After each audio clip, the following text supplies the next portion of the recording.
From 14 News, this is Touchdown Live in the Huddle, sponsored by your Tri-State Ford dealers. There's more in store. Stop by today. Welcome everybody back in for another week of Touchdown Live in the Huddle. This is episode 7 as we gear up for week 7.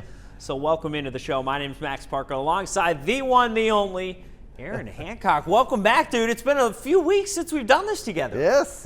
Thank you, Max. Ready to dive in. We have some great interviews this week, great breakdowns on our game of the week, lots more. Oh, yes, much more. But as we do every week, we first have to talk Player of the Week, starting off by hearing from our Player of the Week winner for Week 5. So here it is. Hey guys, yes, we are here with Boonville's Nolan McKinney, our Week 5 Player of the Week. Nolan, how you doing? Doing good. I'm doing good. Awesome. And we'll give you this football here. Thank you. The Touchdown Live Player of the Week official football. Thank you. Talk a little bit about that Linton game. You had a heck of a game. Well, I'd like to give a thanks to my O-line, my blockers, receivers, and the defense were able to get the ball back and let me score and do my thing. Yeah, definitely. You guys were, against a really tough Linton defense, you guys were having some good success on the ground. Yes. They're a physical team, and we matched their physicality, and we drove down the ball and scored. Definitely. And it's not just been that game. You've had some pretty good success all season. Yeah. We've been starting to click, and we're a pretty young team, but we're pretty good. And I know the record doesn't show sometimes, but we actually fight pretty hard.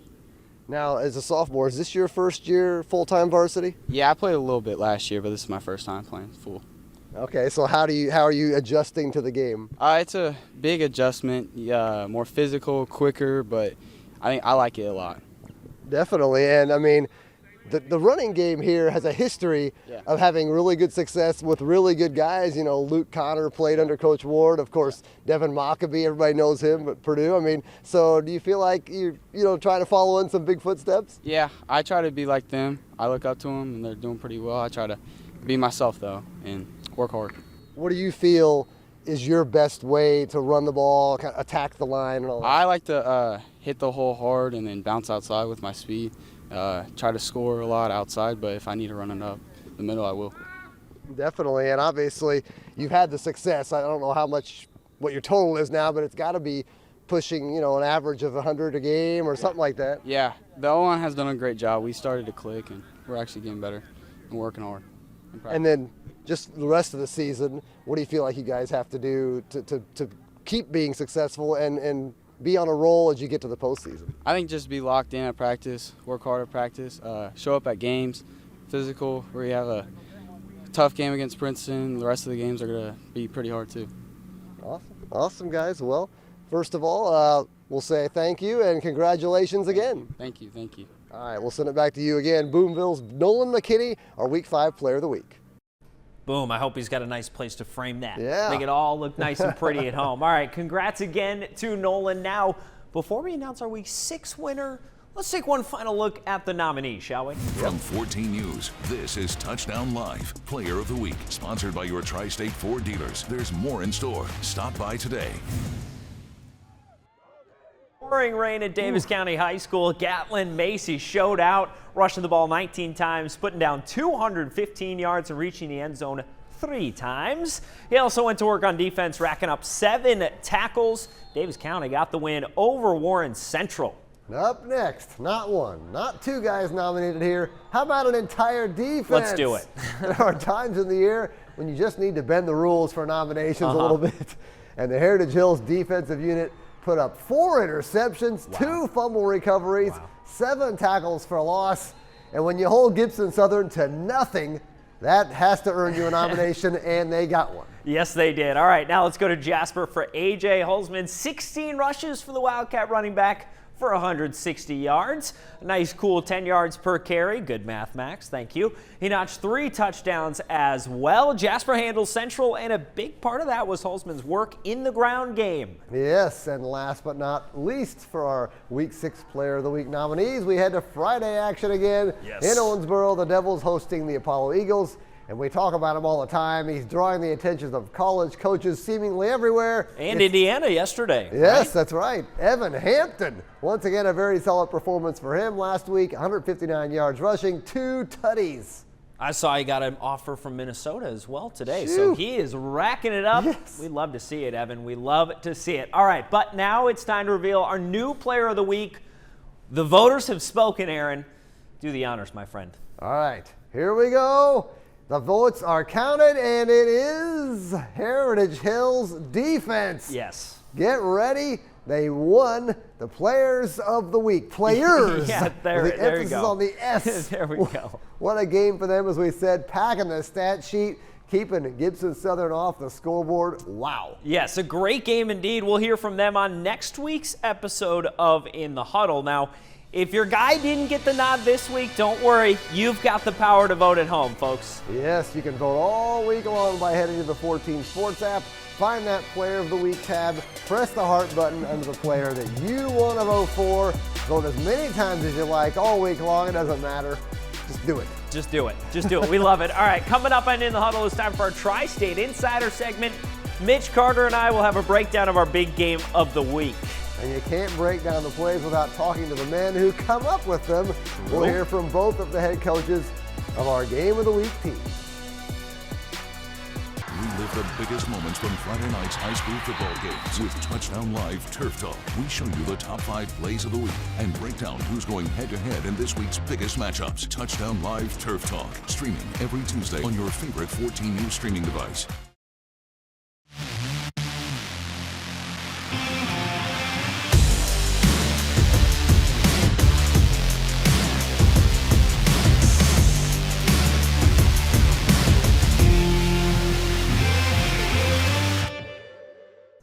Welcome back to In the Huddle Week 7, already beginning to wrap up our regular season. But one thing we know for sure, we're joined right now by our Tri-State Insider, Mitch Carter. Max, great to be here as always. Of course, love it here. Of course, we've also officially reached that point in the season where things are kind of starting to clear up as far as standings go for local teams, for conferences and postseason favorites. Of course, though, it's high school ball. Anything can happen. Absolutely. That's exactly what we're looking for in our matchup this week. 2 front runners in the SIAC. They're going to be duking it out. That's Undefeated right. Memorial taking on just dethroned for the first time returning conference champion Wright. That's right. 5-1 after Castle took care of business on a rainy day last week. We expected a potential battle of undefeateds. We've now got 2 teams with more of a chip on their shoulder as we head into Friday night. Absolutely. Memorial looking to capture a conference title. Wright's looking to get back on top after dropping the ball last week. Their first regular season loss after 2 straight undefeated regular seasons. Coaches John Hurley for Memorial and Corey Brunson for Wrights. No strangers to each other. This one should be good. I couldn't agree more. Now let's take a look at our tail of the tape here, starting off with those Memorial Tigers, undefeated for a reason, several actually, putting up nearly 40 points a game on average, only allowing 69 on the entire year. Recipe for success right there. Put it simply, you score more than they score, we win, go Tigers. There math. You go. That's math for you. And a lot of that scoring can be attributed to their main weapons in the backfield. Matthew Fisher at the quarterback position, as we all know well by now, can and will air it out on the Friday Night Light stage. He's put up some very good numbers this year. He's complemented well by guys like Dylan Kendrick and receivers Luke Elsperman. Absolutely. It all starts up front. Enough can't be said of Memorial's front 5, giving up less than a sack per game on average, giving Fisher time to set up on those throws while also creating holes for their backs to shimmy on through for nice gains. Shifting gears, though, here, Max. Tell us about defense a little bit here. Yeah, well, you got to talk about Alex Broshears at linebacker. This defense can thump a little bit, holding their opponents to several 1 or 2 score games.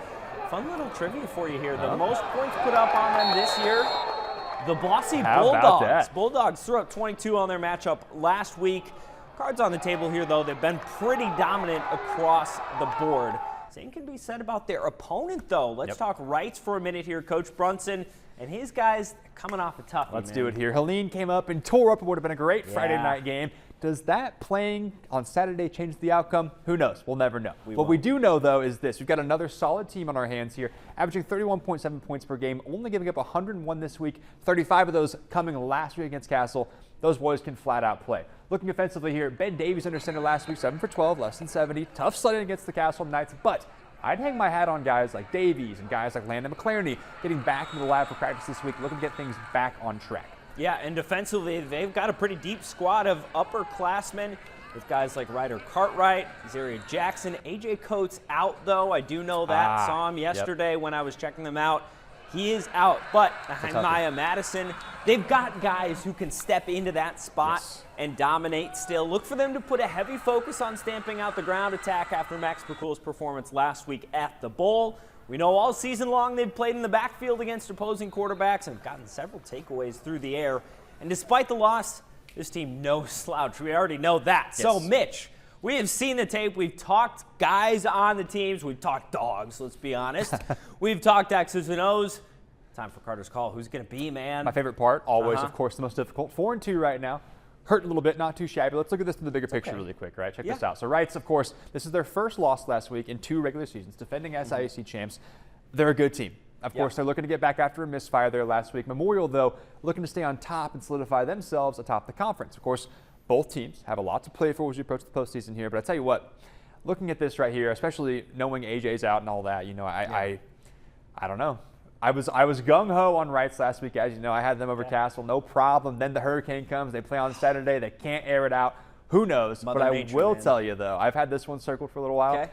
Come Friday night, I think those Tigers just want it more in a battle of big cat on big cat action. Give Memorial. All right, we'll continue to break down the game. Coming up later in the show, we'll hear from the coaches. All right, the big pick is in. We swap out Mitch, bring back in Aaron Hancock here. Again, we'll talk about that game a little later. But, Aaron, yesterday we made an exciting announcement about a big game coming up soon. Yes, we did. Still a bit of a ways away, but on October 18th, Week 9, 14 News will have the big game at Bosse Field, Memorial versus Castle. Oh, baby. The Castle Knights are 5-1 right now, coming off a big win over Wrights and the Memorial Tigers. They're undefeated, as we just talked about. We'll, of course, get you prepped on the game leading up to that Friday, Week 9, October 18th. But before the game starting at 6:30, we have more special stuff. We'll have a special half-hour pregame show shining a spotlight on the history of football at Bosse Field and much more. That includes Jordan Yaney and, of course, the one, the only Mike Blake. They're brewing up a good one. Then, of course, the big game at Bosse Field kicks off at 7. Here is everything you need to know so you can start prepping where you need to be on the couch on Friday, whether it's on your phone, streaming, or on the TV. Actually, you know what? I better check that. I don't think we're streaming. I think it's just on TV. So sit yourself in front of a TV, folks, on Friday, October 18th, right here on 14 News at 6:30. I'll be on the call of the game. Lots of special features lined up. 2 great teams you won't want to miss.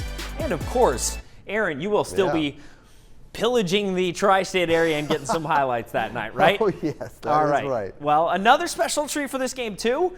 Both teams will be wearing special throwback uniforms. And yesterday, we got a special first look at the new threads for Memorial. Yes, we did. The first chance the teams got to see the uniforms as well. Right off the jump, look at this. They are green. Aaron, not the typical color for Memorial as we know, but it is a nod to the school's connection with Notre Dame and ties back to the Brothers of the Holy Cross, which is a special connection for the school, and it's a special occasion as alternate uniforms not very common for high school football.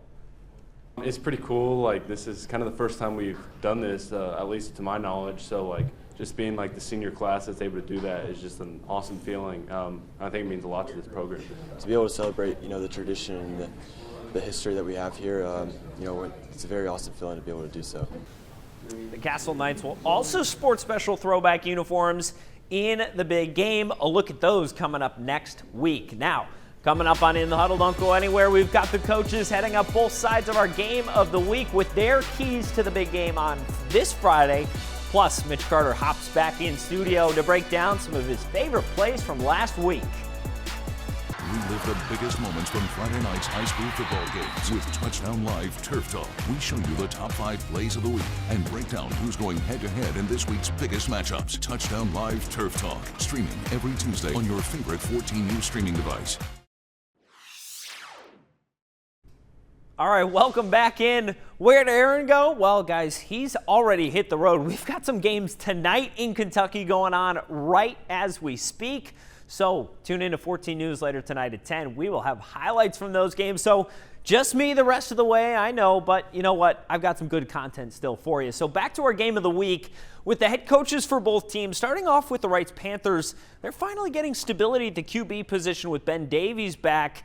But the big worry for them in this game will be the quarterback on the opposite side of the ball. They're going to have their hands full with Matthew Fisher, and it'll be a new experience for the Panthers as well, in that it'll be the first time since the 2021 season they're playing a regular season game after a loss. We've been fortunate. It's been a different week because the last 2 years we haven't lost a regular season game, so it's a little different. But yeah, I think it's a good thing. Sometimes, when you do lose, guys got to get back up. We got to learn from our mistakes, and that's kind of key this week. We focus on this week is fix our mistakes, learn our lessons, and hopefully we can fix those and play a little better. He throws the ball well, they run the ball well, so hopefully we can take away one of the two and make them one-dimensional. If we can do that, I like our chances a little bit better. But yeah, we definitely got to be able to stop one of the two and slow them down. Over to Memorial as a team that has yet to lose. They don't have many glaring problems right now, so it's more about refining. The little things, and that's the thing. Each week, it doesn't really matter who you play. You go back and watch film and see the things you need to improve on, and inevitably it's the little things that lead to problems when you have them. So across the board, that's what we're trying to work on. Efficiency, but I'd like to see us be able to run the ball more effectively, and when teams know we're going to run, still be able to run. I don't think we're there yet, but we're gaining on it. All right, that one will be great. Can't wait for it. I'll be live at Enloe Field tomorrow ahead of the game right here on 14 News at 4, 5, and 6. A lot of exciting stuff to look forward to. And speaking of excitement, lots of big plays to break down from last week. Mitch is over at the Telestrator to give you some more. Welcome back in for another rendition of our Plays of the Week. Let's get right into it here. Got 4 lined up for you. First up, we'll start at the Wrights Bowl, where Wrights was hosting Castle. The Knights come in at 4-1. Meanwhile, the Panthers undefeated at 5-0. Our game of the week getting played in those sloppy conditions there, thanks to Hurricane Helene. Let's go ahead and roll it. Look at this play here. Bowden Morgan takes the snap and airs it out once again. We put it in slow motion for a reason. Check this out. Straight to Isaac Salpicha. Look at the concentration right here. Stop it. No gloves on. The ball is detached from hands right there, and you saw right there, he hauls it in. No quitting this guy's game. Roll that clip right there. There he goes. Salpicha, number 21, manages to get more yards out of it. Tough guy there. Juggles it and hauls it in. No gloves on. Those wet ball drills really paying off for him. Of course, they would go on to score right there with Max McCool, and the crowd is loving it. Check him out. But bonus play right here. Landon McLaren running it in again. Oh, there goes the ball. Check him out. Thick 6 right there. Azari Jackson jumps on it for the number 54 touchdown there. Big for the Panthers. He would score, making it 28-7. However, Castle would go on to beat Wrights 35-7, shocking the undefeated SIAC returning champs right there. Awesome game played on a Saturday. Heading south now to a fun city-county rival game between 3-2 Apollo and 2-3 Owensboro. Now, Rash Stadium has field turf, so ideally there won't be any of that mud or sloppy field conditions. So let's go ahead and get this pulled up and get it rolling here. Last minute of the third, 3rd and 12. Apollos need this really bad. Maxwell Johnson rolls out right and airs one out deep right there. Here he comes. Landon Bratcher making the catch. Stop right there. Check him out. Contested right there. Check out the concentration. Same with Salpicha. Wet ball drills paying off right there on the sideline, kind of tiptoeing right there in the double coverage. Roll the clip. What I love the most here, the toughness here. Makes the catch, gets smoked, cracks the water cooler right there, but gets right back up. Tough guy there. Good for you, sir. Of course, a drive saver for the Eagles there. However, Owensboro would go on to pull away and win it 28-6 over Apollo, despite that great play right there. Switching over to the PAC back in Indiana, we'll head to Lincoln City for a rematch of last year's Class 3A semi-state. 4-1 Heritage Hills hosting 4-1 Gibson Southern. Sole possession of first place on the line in this big school division battle. Let's go ahead and roll it here. First drive of the game, wet ball out there, drop snap. We'll pause it right here. Now back here is Jet Goldsberry. You can barely see his helmet right there. Of course, we know what he can do. No shock there. That guy's talented. But first, got to give some love to our boys up front here. You can see all these red hats getting on white hats right here. This guy coming across to make a block right there. This guy dominating his block right there. Of course, Goldsberry, like I said, very talented. We know that. He's picking it up, trying to get something to happen back there. But I tell you what, if without this push up front, I don't know that plane ever gets off the ground. Roll it right here. Once he's past this first level into the second level, then he can do what he does very best. There he goes. He finds this hole, takes it all the way home for a 31-yard score for the early lead. But of course, got to give love, like I said, to the big dogs up front, making this thing happen. First play, great tone, said they would go on to win that game over Gibson Southern, really cementing themselves atop the PAC Big School Division. Now, last but not least, let's head to Mount Vernon, where the 3-2 Wildcats are hosting 2-3 Boonville. The Pioneers riding a 2-game win streak, while the Cats lost last week. This one ended up close. Let's go ahead and roll here. Ryder Snodgrass takes the snap right here. Quick fake and throws up the bomb. Check this out. Watch this. We'll stop this one right away. Right there.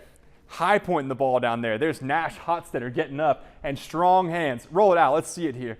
Now, I believe in a 50-50, it goes to the offense, but check them out. Leave, no doubt, Hotstetter got the bunnies and rips the ball away. Big 2-4, making it happen, getting down at the 1-yard line, and they would go in to punch that in, out-muscling everybody, making a tough stand right there in the rain right there. And, of course, that would make it 14-0 after the punch, and Wildcats would pull this one out 21-14. So, seriously, a tone-setting, game-changing play right there.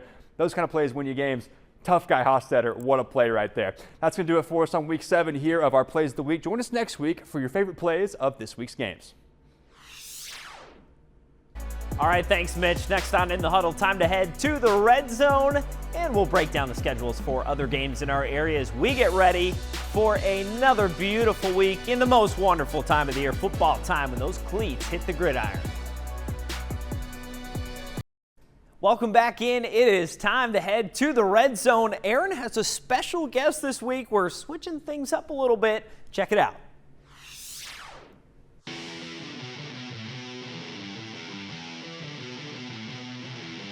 Hey, we are joined by Bossy head coach Stephen Mullen for our Red Zone segment this week. Coach Mullen, how you doing? Pretty good. How are you? Good, good. All right, let's get this thing going. First of all, do you have a special meal? Does your wife fix you anything before the game, or do you wait till after? Oh, no, I usually don't eat till after the game. Usually different lunch every week. You know, it's kind of a little bit superstitious, but, you know, when you haven't won any games, you go through a lot of different restaurants. So, yeah, but no, nothing special as far as that. All right, well, how about your favorite NFL team? It's the Colts. All right, favorite college football? Right now, IU. I've never really had a set favorite college team, but, you know, they've been fun to watch, obviously being, you know, undefeated right now and kind of representing Indiana. That's pretty cool. Definitely, definitely. Do you play any video games? Do you have any time for that? All right, so, yeah, I have not played a video game since the last college football game was out. And then my wife sent me to get milk, and I left with milk and a PlayStation 5 in the new college football game. So it turned into a pretty expensive Walmart run, but it's a fun game. I mean, the kids were always talking about it, and I was like, screw it, I'm going to go get it. So, you know, I got it, and it's actually pretty fun, and it's fun to play on the weekends. That is awesome. What about a favorite TV show, you know, be it cable, Netflix, whatever? Really just been hooked on the 30 for 30s when there's no football on or any other sport. You know, they got all the old Miami 30 for 30s on there, the Pony Express about SMU. So usually something sports related if I'm watching it. All right, how about a little food here, Coke or Pepsi? Coke. All right, ketchup or mustard? Neither. Hamburgers or hot dog? Hamburger. All right. And when you were in school, what was your favorite subject? PE. Okay. And what do you teach here? I'm a special ed teacher. Okay. Awesome. Also, it's got to be rewarding. Oh, yeah, it's a lot of fun. Working with different kids that need different needs, and never a dull moment going on in my room. All right. That is perfect, Coach. We appreciate you joining us. All right. Well, thanks for having me. Go Dogs. Yep. Awesome, Aaron. Good work, Coach Mullen, too. I love that story about the PS5 and College Football 25. That's a great game. I love it myself. But we got to turn our attention now to this week's slate. Let me start taking you through all the games we've got. First up, Bossy at Mater Dei right here in the SIC. That's a 6:30 kickoff along with Jasper at Castle. Then Princeton at Boonville, some Pocket Athletic Conference action at 7 o'clock. Mount Vernon travels to the Jungle. Heritage Hills, the Patriots welcome in the Wildcats.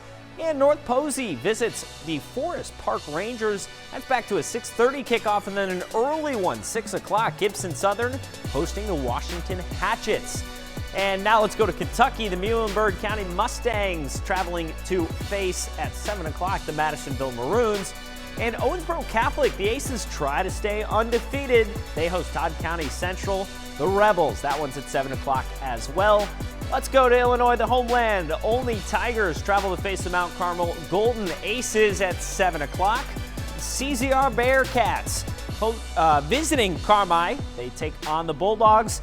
And right now, actually, going on both games in the first quarter, Webster County at Hancock County. Aaron, Hancock's on the way to that one right now. And as soon as we wrap up here, All jet off to Hopkins County Central. The Storm visiting the McLean County Cougars. We'll have highlights of those games later tonight on 14 News at 10, so I got to hurry and get there to that game. So I'll say thank you so much for watching this week's episode of Touchdown Live in the Huddle, our pregame show. Hope you enjoyed our in-depth look at some of the best football teams across the tri-state. We'll be back at 7 every week. And of course, thank you to our production crew for making this thing go. Special thanks to Dan this week. He's quick back there, man. He's a wizard. We love you, Dan. Thank you. Thank you to everyone who puts in their hard work, and thank you for watching. Now, for highlights of all your favorite games, be sure to join us back here for our Touchdown Live show every Friday night on the 14 Sports app at 10:45, and then we'll have a version on live TV at 14 News at 10. We'll see you there.